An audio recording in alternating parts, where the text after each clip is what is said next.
नमस्कार मित्रों, मैं अनुरुद्र पाठी। कहते हैं कि मनुष्य अपने कर्मों से बड़ा होता है, जाति से नहीं। जिस तरह से माता सबरी, जिन्होंने ऐसे कर्म किए जो एक इतिहास के पन्नों में दर्ज हो गया, साथ साथ रामायण और शास्त्रों में उनका नाम अंकित है।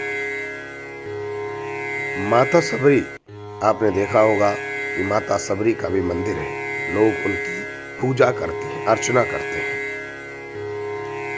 इस घनघोर कलयुग में मनुष्य कहता है छुआछूत, भेदभाव, जबकि ऐसा नहीं है।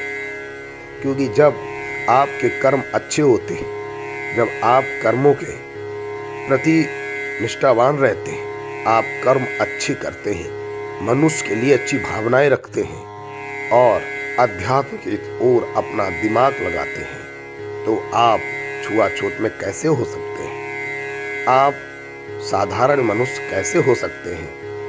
आप जाति प्रथा को कैसे लागू कर सकते हैं? भगवान कहते हैं कि जाति प्रथा हमने बनाकर नहीं भेजी, जाति प्रथा को खुद मानव ने बनाया है और आपस में मतभेद पैदा किए। इसलिए कहता हूं कि कर्म ही प्रधान है। यदि आपके कर्म अच्छे हैं तो दुनिया की कोई ताकत आपका बाल बाका नहीं कर सकती।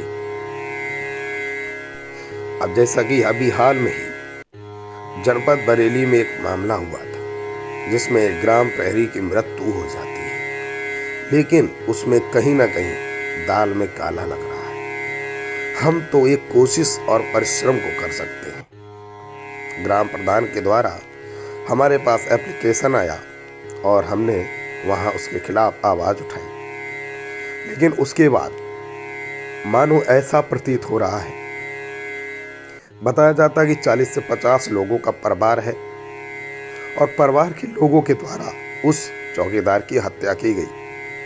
इसमें मुझे ऐसा प्रतीत होता है जैसे कि जमीन या संपत्ति को लेकर कहीं ऐसा तो नहीं कि सभी परिवार के लोगों ने जानबूझकर उसकी हत्या की।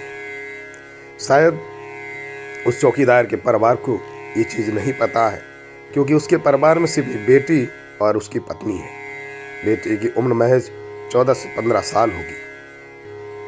पारिवारिक लोगों ने दिमाग लगाया होगा कि इनके सामने बेटी है और इनकी सारी संपत्ति को आराम से हड़पा जा सकता है। शायद ये जानकारी परिवार को नहीं है, क्योंकि जिला अध्यक्ष के बार बार कहने पर भी, हमारे मैसेज करने पर भी कोई रिस्पांस नहीं दिया जा रहा। आखिर ऐसी क्या मजबूरी है ग्राम प्रधान के पास, जो सीओ से जाकर के जवाब तलब तक नहीं कर रहा है? डर किस चीज का है, ये आप कमेंट जरूर कीजिए।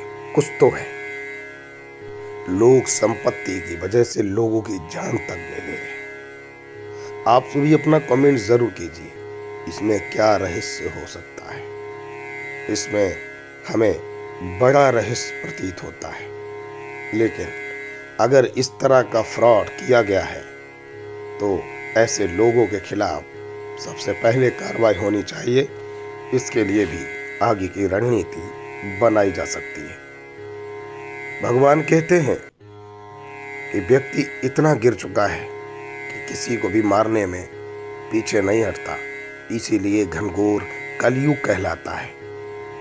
इसलिए अपनी जाति भेदभाव को छोड़कर एक अध्यात्म की ओर आगे बढ़े। जय हिंद, जय भारत।